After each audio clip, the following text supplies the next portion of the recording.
Enséñame, Señor, tu senda, y haz que por ella pueda siempre andar. Permíteme, pues, que la aprenda, y que tu amor me alumbre sin cesar. Camino de santidad, con el hermano Omar Duaret. Isaías 35:8 dice: y habrá allí calzada y camino, y será llamado camino de santidad. El que anduviere por este camino, por torpe que sea, no se extraviará. Sosténme tú, Señor, guíame tú, Señor, por el camino de la eternidad. Sosténme tú, Señor, guíame tú, Señor, quiero alcanzar la gran felicidad.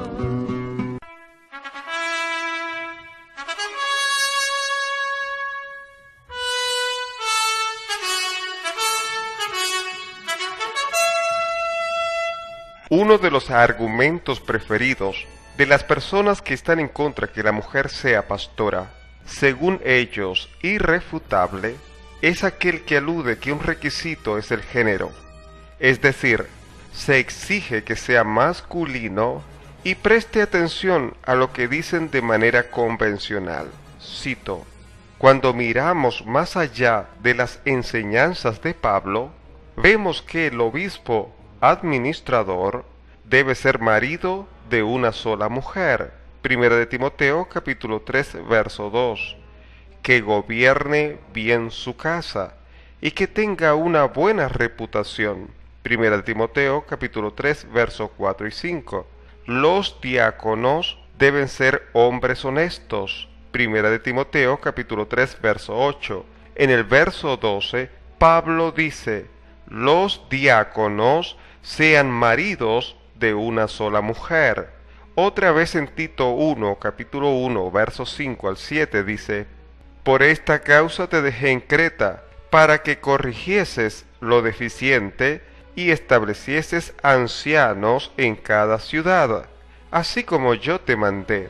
El que fuere irreprensible, marido de una sola mujer, y que tenga hijos creyentes, que no estén acusados de disolución ni de rebeldía, porque es necesario que el obispo sea irreprensible como administrador de Dios.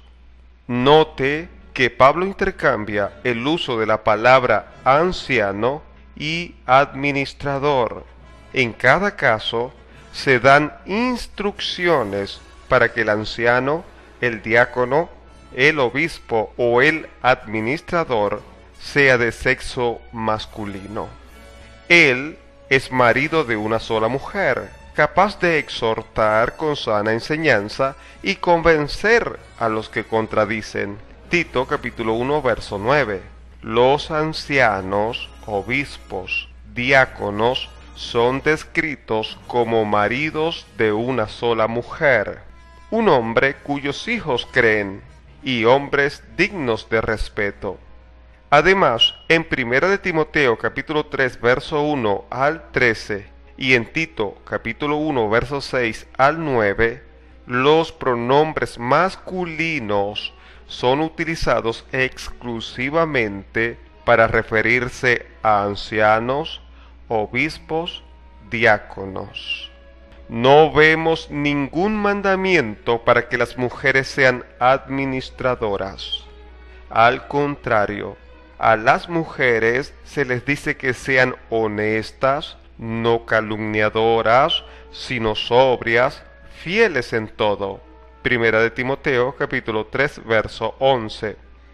Esto se debe al orden creado de Dios, al cual Pablo hace referencia. Génesis capítulo 1 verso 2, Primera de Timoteo capítulo 2 verso 12 al 14. Esta no es simplemente una costumbre social que decayó con el antiguo Israel. Fin de la cita. Algo que hay que aclarar es que la ordenanza que la mujer debe estar sujeta al hombre no es propio de la época de gracia, es decir, no está reflejado únicamente exclusivamente a esta época. Fíjese lo que dice en 1 Corintios capítulo 14 verso 34.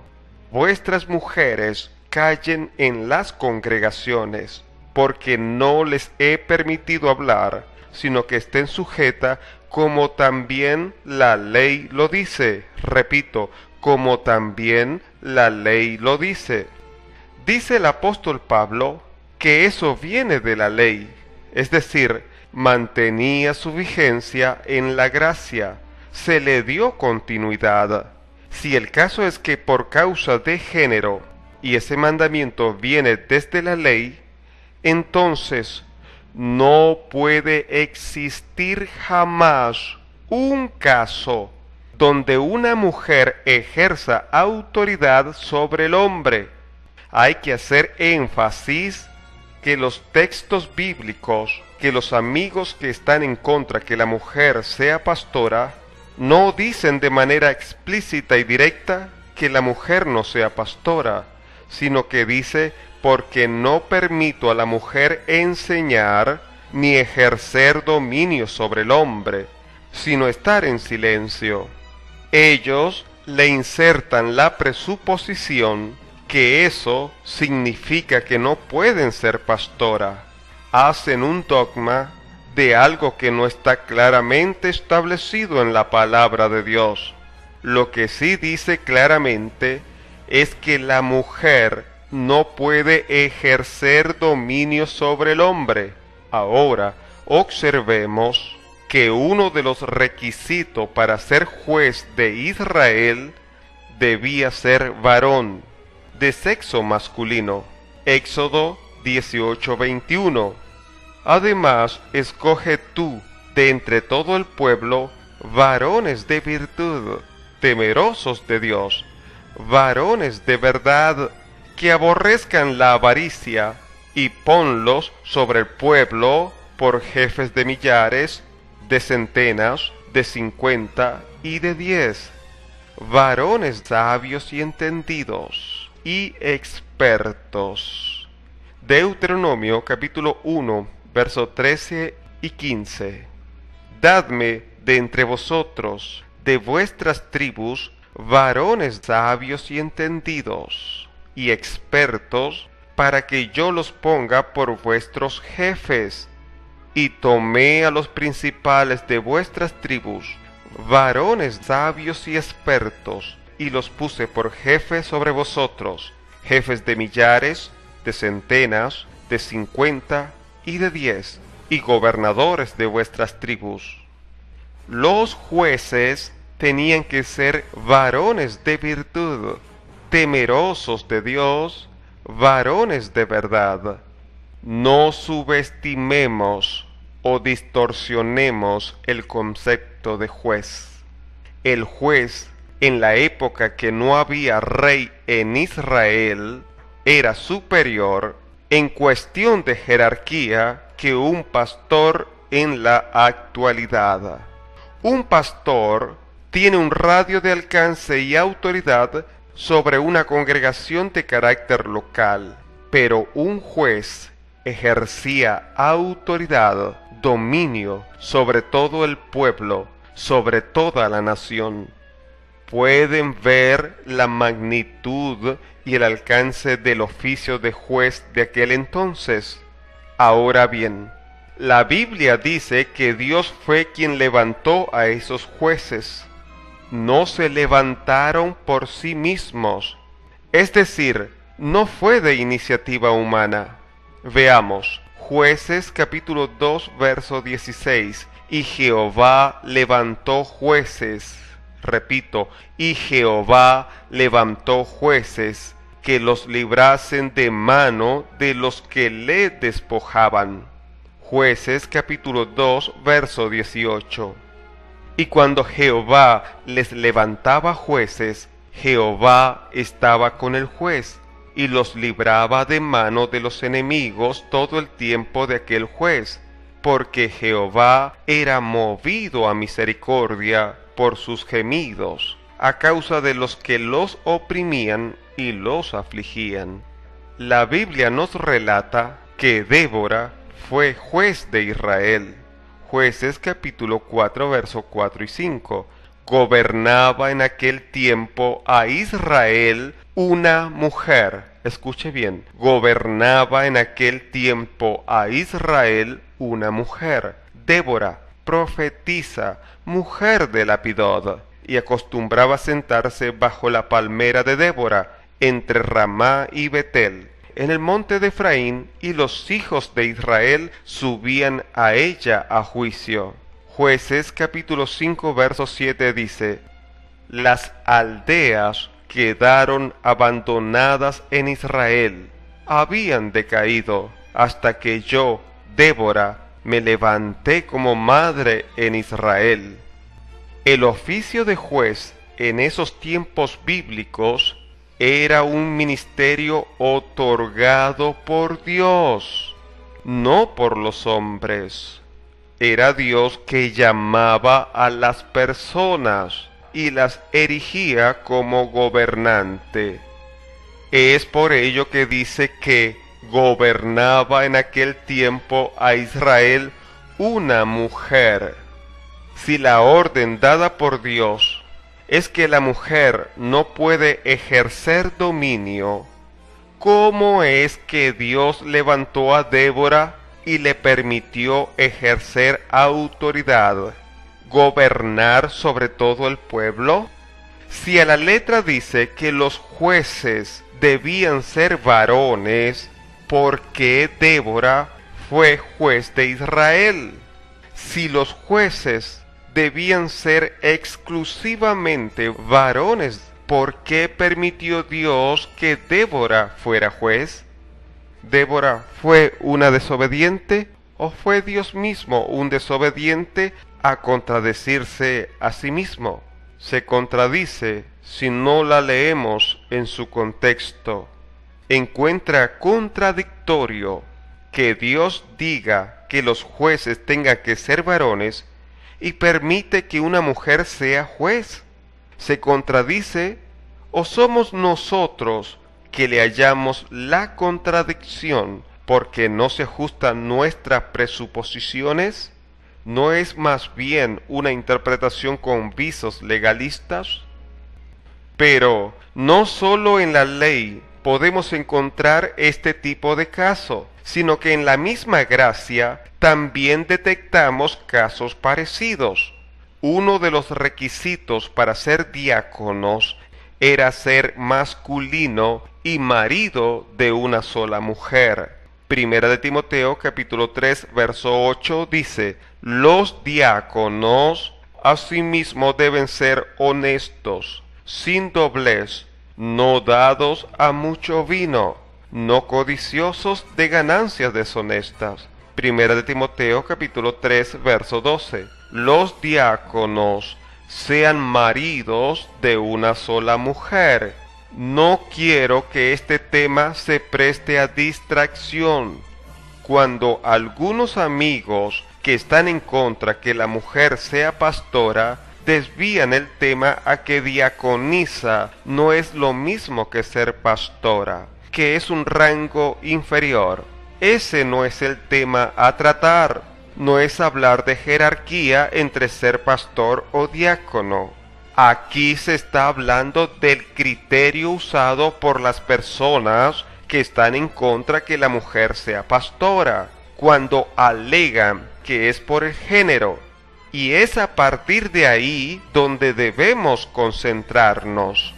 Si dicen que la discreción, el juicio, es que dice Pablo en el capítulo 3 de Primera de Timoteo, que el requisito de ser obispo o pastor es ser marido de una sola mujer, además que se refiere en género masculino, pues algo para reflexionar es que en el mismo capítulo, manteniendo el mismo contexto, dice también que es el mismo requisito para ser diácono.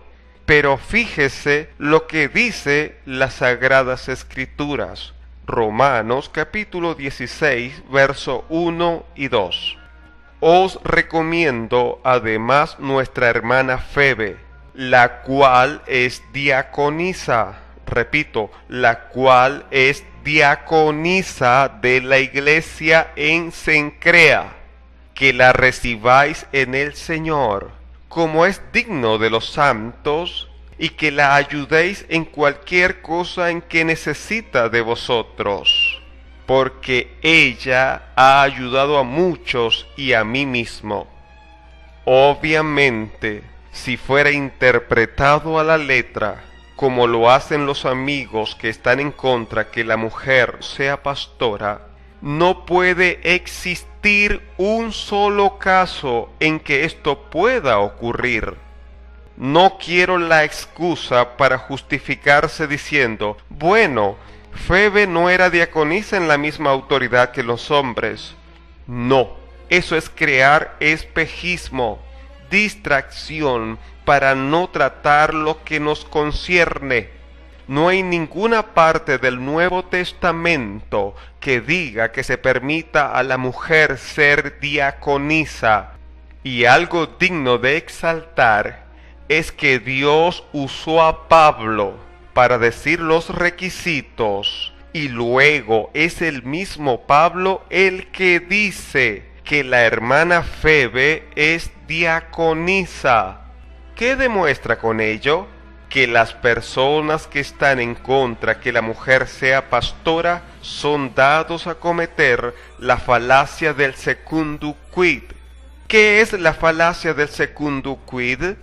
Esta falacia se comete al aplicar rígidamente una regla como si no existieran excepciones, cosa que ya expliqué en un mensaje anterior titulado La mujer sí puede ser pastora bajo el principio de contradicción.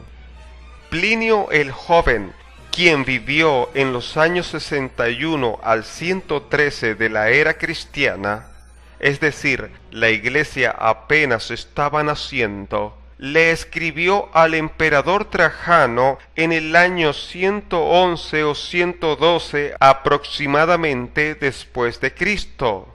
Y en esa carta informa que había diaconisas en las iglesias orientales. Se puede constatar en su epístola 1096. Hechos 18:26. Y comenzó a hablar con denuedo en la sinagoga, pero cuando le oyeron Priscila y Aquila, le tomaron aparte y le expusieron más exactamente el camino de Dios. Algo a destacar es que si se respetara la interpretación a la letra como lo hacen los amigos que están en contra que la mujer sea pastora, es el caso que ninguna mujer podría enseñar a ningún hombre y no debería aparecer reflejado en la Biblia. Pero el caso es que sí aparece, y en un plano de igualdad, al decir que Priscila y Aquila tomaron aparte a Apolos y le expusieron, le explicaron, le enseñaron con mayor exactitud el Evangelio de Jesucristo. No dice que Aquila solamente le enseñara, pero entonces es muy normal ver que cuando algo contradice a las enseñanzas de las personas que están en contra que la mujer sea pastora, entonces no interpretan a la letra, sino que empiezan a darle otro significado. Ello delata que los prejuicios son más fuertes que la verdad que aparece en la Biblia. Romanos 16:3 y 4. Saludad a Priscila y a Aquila, mis colaboradores en Cristo Jesús, que expusieron su vida por mí, a los cuales no solo yo doy gracias, sino también todas las iglesias de los gentiles. En este texto de Romanos, Pablo, al igual que Lucas, pone en una extensión llana tanto a Priscila como a Aquila, al llamarlos mis colaboradores en Cristo Jesús. Con el antecedente que nos da el médico amigo Lucas, poniendo a Priscila en igualdad con Aquila, su esposo, para enseñarle nada más y nada menos que al gran orador, predicador Apolos, y luego Pablo llamándoles mis colaboradores en el mismo rango, ello nos obliga a reflexionar sobre este punto. Filipenses capítulo 4, verso 3 dice: Asimismo te ruego también a ti, compañero fiel, que ayudes a estas que combatieron juntamente conmigo en el Evangelio, con Clemente también, y los demás colaboradores míos cuyos nombres están en el libro de la vida. Filemón 1:24. Marcos, Aristarco, Demas y Lucas, mis colaboradores. En estos dos versos que recién aporto, se puede demostrar el contexto de la palabra colaborador, que emplea Pablo no solamente para Priscila y Aquila, sino también para hablar de Clemente, Marcos, Aristarcos, Demas y Lucas.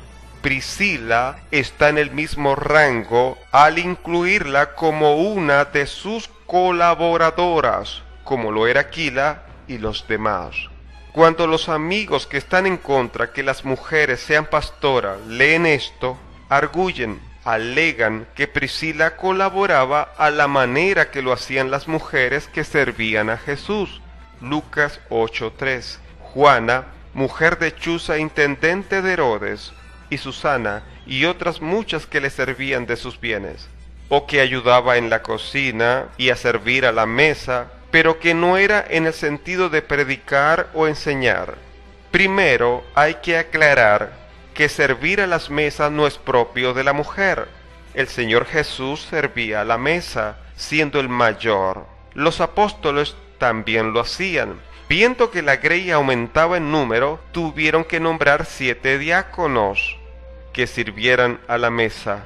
Así que no dudo que Priscila colaboraba de esa manera, que al igual también lo hacían los hombres. Pero el caso de Priscila es que en la Biblia aparece el antecedente que ella con Aquila, su esposo, le explicaron, le enseñaron a Apolos el Evangelio en un conocimiento mayor que el que él tenía. El otro antecedente es que Pablo llama al igual que Aquila a Priscila sus colaboradores y llama colaboradores a Clemente, Marcos, Aristarcos, Demas y Lucas. Y todos ellos, no hay duda, que predicaban, además de ayudarle en servicios domésticos, como solo se lo quieren achacar a Priscila, que eso es lo que significa cuando se refiere a ello, pero a los demás no. Solo una visión parcializada, prejuiciada, acepta como verdad algo como esto. Otra cosa que demuestra la falta de objetividad es que si se debe interpretar a la letra Primera de Timoteo capítulo 3 verso 2, que dice: pero es necesario que el obispo sea irreprensible, marido de una sola mujer, no solo debe ser de género masculino, sino que indispensable el requisito es que debe ser casado. Entonces, ¿qué hacer con Pablo y Bernabé, que eran solteros? Infringieron, y sobre todo Pablo, quien fue el que escribió los requisitos para ser pastor. ¿Tenía Pablo una doble moral? Y el pastor de pastores, el Señor Jesús dijo, Mateo 19:12, pues hay eunucos que nacieron así del vientre de su madre, y hay eunucos que son hechos eunucos por los hombres, y hay eunucos que asimismo se hicieron eunucos por causa del reino de los cielos. El que sea capaz de recibir esto, que lo reciba. Hacerse eunuco, célibe, tener el don de continencia por causa del reino del cielo, no es para trabajar por entero en la consagración de extender el Evangelio. Si según la visión o interpretación a la letra un pastor debe ser casado y tener hijos, 1 Corintios 7:7, quisiera más bien que todos los hombres fuesen como yo, pero cada uno tiene su propio don, uno la verdad de un modo y otro de otro. Los amigos que están en contra que la mujer sea pastora citan e interpretan con mucha frecuencia 1 de Timoteo capítulo 2 verso 11 a 14, pues deberían también interpretar en el mismo contexto a la letra lo que dice en 1 de Timoteo capítulo 2 verso 15, que dice: pero se salvará engendrando hijos si permaneciere en fe, amor y santificación con modestia. Sus mujeres no deberían bajo ningún pretexto usar métodos anticonceptivos para evitar tener hijos. El título del mensaje: la mujer sí puede ser pastora si es por causa de género. ¿Y quién les habló? Su amigo Omar.